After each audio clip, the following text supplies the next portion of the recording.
بسم اللہ الرحمن الرحیم۔ دیکھتی آنکھوں اور سنتے کانوں کو محمود مان کی طرف سے آداب۔ اپنی اس نشست میں ہم لیسن پلاننگ کے بارے میں بات کریں گے، اور آج ہم اس کو سمجھنے کی کوشش کریں گے کہ لیسن پلاننگ در حقیقت کیا ہوتی ہے اور ہمارے لیے لیسن پلان کر کے پڑھانا کس قدر اہم ہوتا ہے۔ ٹیچنگ اینڈ لرننگ پروسیس یعنی درس و تدریس کو مؤثر بنانے میں لیسن پلان، دوسرے الفاظ میں سبق کی منصوبہ بندی کا رول کلیدی ہوتا ہے، یعنی کی رول ہوتا ہے۔ سبق کی بہتر منصوبہ بندی کے ذریعے نہ صرف تدریسی عمل، لرننگ پروسیس کو انٹرسٹنگ اور خوشگوار بنایا جا سکتا ہے، بلکہ کم وقت میں زیادہ علمی مواد پڑھانا اور اس میں بہترین مہارت سکھانا ممکن ہے۔ ماہرین تعلیم کی نظر میں ایک ٹیچر لرننگ کو آسان بنانے کے لیے اپنے کلاس روم میں سازگار ماحول پیدا کرتا ہے۔ وہ اپنے اسٹوڈنٹس کی قابلیت و صلاحیت کے مطابق ٹیچنگ میتھڈ اور ٹیچنگ اسٹریٹجی اڈاپٹ کرتا ہے، جس سے اس کے اسٹوڈنٹس کی لرننگ آسان اور معیاری ہو جاتی ہے۔ ہم کہہ سکتے ہیں کہ ہمارے ہاں کچھ ایسے ٹیچرز بھی موجود ہیں جو کہ لیسن پلاننگ کو کچھ خاص اہمیت نہیں دیتے۔ ماہرین تعلیم کے مطابق سبق کی ذہنی منصوبہ بندی کافی نہیں ہے، بلکہ لیسن پلان کو تحریر کرنا بھی ضروری ہوتا ہے۔ لیسن پلان کا مقصد متعین تدریسی ہدف SLOs کا حصول ہوتا ہے۔ اس کے علاوہ متعلقہ مضمون کے ٹیچر کی غیر موجودگی میں کوئی دوسرا متبادل ٹیچر لیسن پلان کی روشنی میں بغیر کسی دقت کے احسن طریقے سے تدریسی عمل کو جاری رکھ سکتا ہے۔ جان ڈیوی کی نظر میں ٹیچر اپنی کلاس کے اندر ایک مینیجر ہوتا ہے جو پہلے ٹیچنگ اینڈ لرننگ ایکٹیویٹیز کی پلاننگ کرتا ہے اور پھر کلاس روم کے اندر سٹیپ بائی سٹیپ اپنی پلان پر عمل پیرا ہوتا ہے۔ ہم کہہ سکتے ہیں کہ lesson planning is the process of preparing and organizing a lesson to achieve specific learning objectives۔ مختلف ماہرین تعلیم نے لیسن پلان کے مختلف اصول اور پیمانے مقرر کیے ہیں، تاہم اکثر ماہرین تعلیم اس بات سے متفق ہیں کہ سبق مؤثر منصوبہ بندی کے لیے سب سے پہلے سبق کی منصوبہ بندی کا خاکہ تیار کیا جاتا ہے۔ دوسرے نمبر پر ہم جو سبق پڑھانے جا رہے ہیں اس کو پڑھانے کا مقصد کیا ہے، یعنی کہ اس کا SLO کیا ہے، مقصد تدریس کیا ہے۔ اور SLO ایک بھی ہو سکتا ہے اور ایک سے زیادہ بھی، جنہیں ہم مقاصد تدریس کہیں گے۔ تیسرا نمبر آتا ہے ذہنی آمادگی کا، موٹیویشن کا، کہ اسٹوڈنٹس کو اپنے اس سبق جو کہ ہم پڑھانے جا رہے ہیں اس کے بارے میں آمادہ کرنا، ان کو ذہنی طور پر تیار کرنا کہ وہ کچھ نئی چیز، کوئی دلچسپ چیز سیکھنے جا رہے ہیں۔ چوتھا مرحلہ آتا ہے بلند خوانی کا، کہ مناسب آواز میں پڑھنا۔ جو ٹیچر اپنی انسٹرکشنز پاس کرے گا ان کو بہتر طور پر پڑھ کر سنا سکے گا، اس کی آواز مؤثر ہوگی تو پھر اس کے اسٹوڈنٹس بھی لازمی بہتر طور پر پڑھنے کے قابل ہو سکیں گے۔ پانچواں مرحلہ جو ہے وہ ہے تفہیمی سوالات کا، کہ اس کی کلاس کے اسٹوڈنٹس نے اس کے سبق سے کیا چیز سمجھی ہے، کیا سیکھی ہے، سوالات کے ذریعے سے وہ اپنے اسٹوڈنٹس کو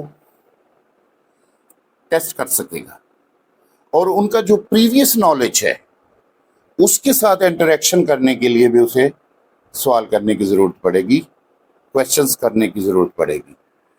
چھٹا مرحلہ آتا ہے نئے الفاظ و معنی کا تعارف، جس کو دوسرے لفظوں میں ہم کہہ سکتے ہیں کہ نیا مواد جو وہ پڑھانے جا رہا ہے، پیش کرنے جا رہا ہے۔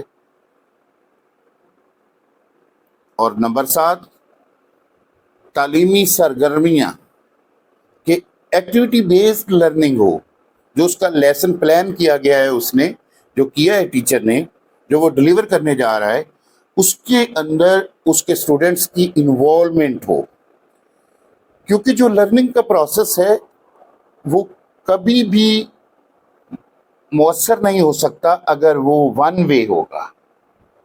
ہمیشہ سے لرننگ ٹو وے، یعنی کہ ٹیچر سے ٹوورڈ اسٹوڈنٹس اور اسٹوڈنٹ سے ٹوورڈ ٹیچر سفر کرتی ہے۔ 8واں مرحلہ ہے سبق کا خلاصہ، اور سبق کا خلاصہ کرنے کے بعد 9واں مرحلہ آتا ہے ہوم ورک کا، کہ ٹیچر اپنے لیسن کے اختتام پر اپنے اسٹوڈنٹس کو ہوم ورک کے طور پر کیا اسائن کرتا ہے۔ اب ہم مختصر بیان کیے گئے ہر مرحلے کی مزید وضاحت کرتے ہیں۔ تو سب سے پہلے سبق کی منصوبہ بندی کا خاکہ مرحلہ نمبر 1 جو ہے اس پر بات کی جاتی ہے۔ سبق کی مؤثر منصوبہ بندی تب ہی ممکن ہے جب ٹیچر کو اس بات کا علم ہو کہ وہ کس جماعت کو درس دینے والا ہے، اس جماعت کے طلبہ کی ذہنی صلاحیتیں کیسی ہیں، یعنی کہ مینٹل لیول کیسا ہے، وہ کلاس فرسٹ کا ہے، سیکنڈ کا ہے، تھرڈ کا ہے، یا سیکنڈری کلاسز کی کسی کلاس کو پڑھا رہا ہے، کون سا مضمون اور کون سا عنوان پڑھانا ہے، اور پیریڈ کا دورانیہ کتنا ہوگا، اور طلباء کی تعداد کتنی ہے۔ اس لیے ایک ٹیچر کے لیے سبق کی منصوبہ بندی سے قبل سبق کی منصوبہ بندی کا خاکہ تیار کرنا ضروری ہوتا ہے، یعنی کہ لیسن پلان کرنے سے پہلے پری پلاننگ ہوتی ہے، ورنہ سبق کی منصوبہ بندی کتنی بھی عمدہ کیوں نہ ہو، تدریس کا مقصد فوت ہو جائے گا۔ اسی لیے ماہرین تعلیم نے سبق کی منصوبہ بندی کے خاکے کو بہت زیادہ اہمیت دی ہے، اور یہ خاکہ ہی ہوتا ہے جو سبق کو منصوبہ بند طریقے سے کامیاب و مؤثر درس و تدریس کی سمت گامزن کرتا ہے۔ دوسرا مرحلہ مقاصد تدریس، یعنی کہ ایس ایل اوز کس طرح سے متعین کیے جاتے ہیں۔ دیکھیے، سبق کی تدریس سے پہلے سبق سے وابستہ مقاصد کا تعین کر لینا ضروری ہوتا ہے۔ اگر ٹیچر سبق پڑھانے کے مقصد سے آگاہ نہ ہو تو یہ تعلیم و تعلم پر بہت ہی بدنما داغ سمجھا جاتا ہے۔ معلم کو اس بات کا علم ضروری ہے کہ وہ سبق کی تدریس کے ذریعے اسٹوڈنٹس میں کن صلاحیتوں کو فروغ دینا چاہتا ہے۔ ابتدائی جماعتوں میں تدریسی مقاصد قلیل ہوتے ہیں، چھوٹے ہوتے ہیں، اور ان کا دائرہ سننے، بولنے، پڑھنے اور لکھنے تک محدود ہوتا ہے، جن کو ماہرین تعلیم LSRW کا نام دیتے ہیں۔ L فار لسننگ، یعنی کہ سننا، S فار اسپیکنگ، یعنی کہ بولنا، R فار ریڈنگ، پڑھنا، اور W رائٹنگ، لکھنا، کہ سبق کے اختتام پر طلباء میں اتنی قابلیت آ جائے کہ وہ اپنی سنی ہوئی چیز کو بول سکیں، پڑھ سکیں اور لکھ سکیں۔ ان ابتدائی مقاصد کو عمومی مقاصد سے بھی تعبیر کیا جاتا ہے، جبکہ سیکنڈری کلاسز میں سبق کے اختتام پر طلباء میں سبق کے خلاصے کو بیان کرنے اور تحریر کرنے کی قابلیت کا حصول، موضوع سے متعلق کم سے کم 15 جملے تحریر کرنے اور سبق میں دیے گئے نئے الفاظ کو اپنے جملوں میں استعمال کرنے کی استعداد پیدا کرنا تدریس سبق کا خاص مقصد کہلاتے ہیں۔ اگر ایک ٹیچر سبق پڑھانے کے بعد اپنے اسٹوڈنٹس کو اس قابل نہیں کر پاتا تو اسے اس سبق کو دوبارہ سے پڑھانے کا فیصلہ لینا چاہیے۔ نمبر 3 پہ موٹیویشن، ذہنی آمادگی۔ لیسن پلاننگ میں مقاصد تدریس کے تعین کے بعد ذہنی آمادگی موٹیویشن کا درجہ آتا ہے۔ دیکھیں، ٹیچر سبق کو مشینی انداز میں پڑھا دینے والے فرد کا نام نہیں ہے، بلکہ ٹیچر ایک رہبر، رہنما، ترغیب کار ہوتا ہے جو طلباء کی زندگیوں کو سنوارنے میں کوئی کسر باقی نہیں رکھتا۔ یہاں پر میں امریکہ کے سالٹ لیک سٹی کے ایک وکیل کے 2 بونے لڑکوں کی ایک ہی اسکول میں داخلہ نہ ملنے کے سبب علیحدہ علیحدہ مدرسوں میں داخل کروانے کی وجہ سے جو ان کی ایجوکیشن میں مسئلہ پیدا ہوا، اس کے بارے میں آپ کو بتانا پسند کرتا ہوں۔ ہوتا کچھ یوں ہے کہ وکیل کے دونوں بونوں لڑکوں کو جب ایک اسکول میں داخلہ نہیں ملتا تو ان میں سے ایک لڑکے کو ایک اسکول میں اور دوسرے کو دوسرے اسکول میں داخل کروا دیا جاتا ہے۔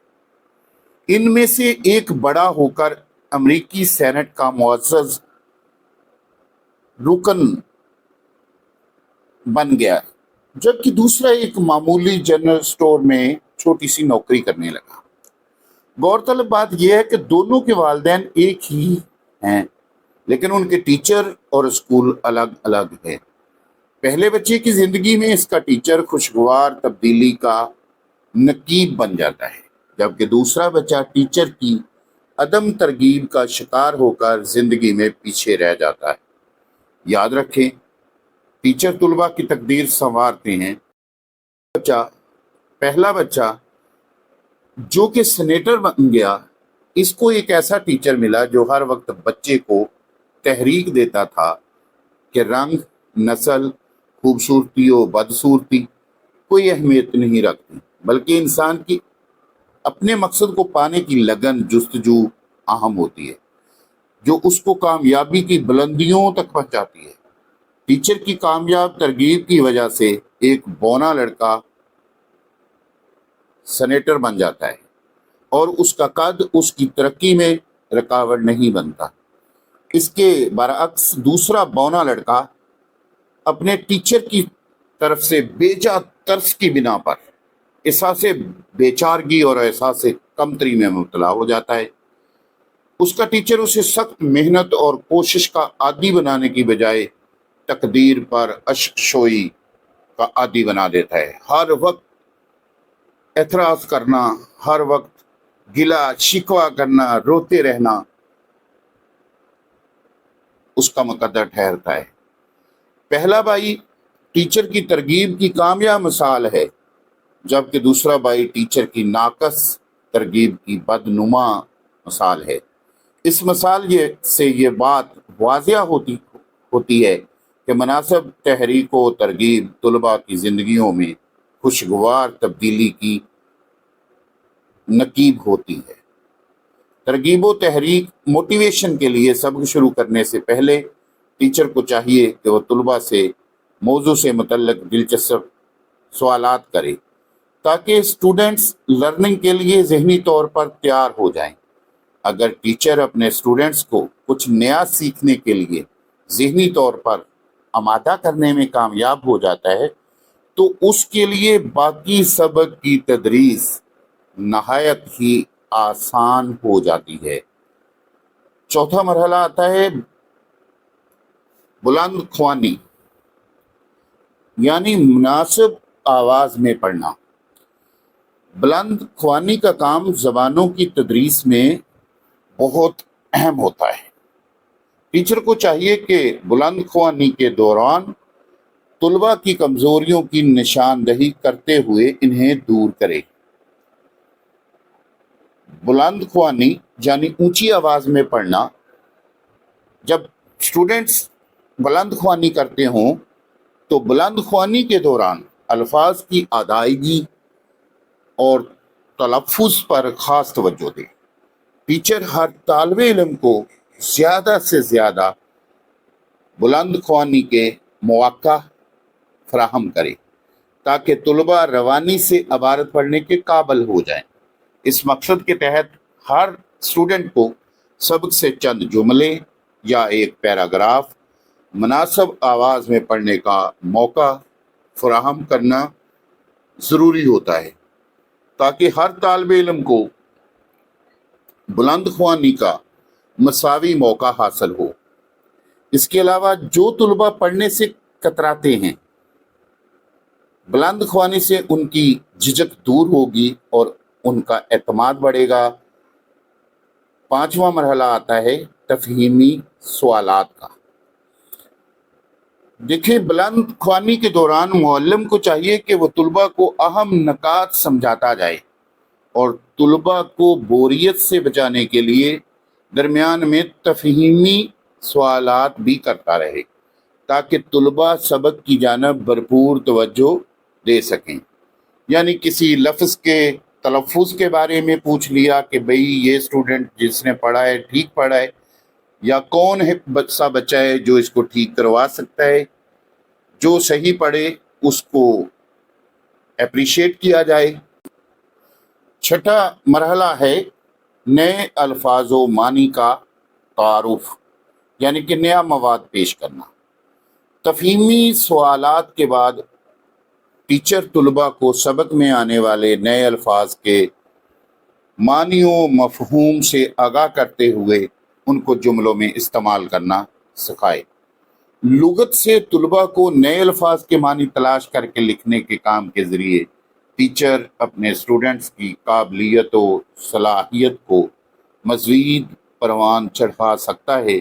زبان کے علاوہ سائنس اور میتھ جیسے دیگر مضامین کی اہم اصطلاحات سے بھی طلباء کو واقف کروانا اشد ضروری ہوتا ہے، اور یقیناً سائنس ٹیچرز اور میتھ ٹیچرز اپنے لیسن پلان کے اندر اس بات کو ضرور شامل کرتے ہوں گے۔ 7ویں مرحلے میں آتی ہیں سرگرمیاں۔ سبق کی تدریس کے بعد ایکٹیویٹی اور کھیل کھیل میں طلباء کی صلاحیتوں کو مزید نکھارا جا سکتا ہے۔ نہ بلکہ دوران سبق بلکہ سبق کے اختتام دونوں طرح سے ایک ٹیچر جو ہے وہ اپنی سبق کے ٹاپک کے مطابق ایکٹیویٹیز ڈال سکتا ہے۔ سبق کے اختتام پر تفویض کردہ سرگرمیاں سبق کے اعادے اور سبق کے اہم نکات کو ذہن نشین کرنے میں مدد و معاون ہوتی ہیں۔ اس کے ساتھ ساتھ ایکٹیویٹیز کے ذریعے تیار کردہ تعلیمی اشیاء، مثلا کچھ ماڈل تیار کیے گئے ہوں، چارٹس، نوٹس وغیرہ کو بورڈ پر آویزاں کروائیں تاکہ طلباء کو یہ احساس نہ ہو کہ ان کی محنت رائگاں گئی ہے۔ 8واں مرحلہ سبق کا خلاصہ۔ سبق کی تکمیل کے بعد فہم و ادراک اور فکر و تدبر کو فروغ دینے کے لیے ٹیچر اپنے اسٹوڈنٹس کو اپنے الفاظ میں سبق کا خلاصہ تحریر کرنے کی ہدایت دے، اور جہاں کہیں اسٹوڈنٹس کو دقت آئے وہ ان کی رہنمائی کرے۔ لیکن یہ بات ذہن نشین رہے کہ جماعت چہارم تا ششم کے اسٹوڈنٹس خود سے خلاصہ تحریر نہیں کر سکتے۔ اس کام کی انجام دہی کے لیے ان کو ٹیچر کی مدد و رہنمائی کی اشد ضرورت ہوتی ہے۔ ٹیچر کی مدد سے طلباء سبق کا خلاصہ اور سبق یا کہانی کے عام نکات کو اجاگر کرنا سیکھ جاتے ہیں۔ اس کے بعد اگلا مرحلہ آتا ہے 9واں مرحلہ ہوم ورک۔ کہ اسٹوڈنٹس کو سبق کے اختتام پر ہوم ورک کے سوالات کے ذریعے موضوع کی تدریس کو مزید بہتر کیا جا سکتا ہے۔ یہ سچ ہے کہ ٹیچر کتاب کو پڑھاتا ہے، نہ کہ کتاب طلباء کو پڑھاتی ہے۔ جس طرح ایک خراب کتاب یا مواد اچھے ٹیچر کے ہاتھ آ کر اسٹوڈنٹس کے لیے نعمت غیر مترقبہ بن جاتی ہے، اسی طرح ایک بہترین کتاب نااہل استاد کے ہاتھ لگ جانے کی صورت میں ناکارہ ہو جاتی ہے۔ یاد رکھیں، اس بارے میں خاص احتیاط کرنے کی ضرورت ہوتی ہے۔ اساتذہ صرف سبق کی مؤثر منصوبہ بندی کے ذریعے کامیابی حاصل نہیں کر سکتے، کیونکہ کامیابی اور ناکامی کا دینے والا اللہ ہے۔ اس لیے اساتذہ کو درس و تدریس کی کامیابی کے لیے اللہ سے دعا مانگنا چاہیے، تاکہ اللہ کے کام میں آسانیاں پیدا فرمائے، تاکہ اللہ ان کے کام میں آسانیاں پیدا فرمائے۔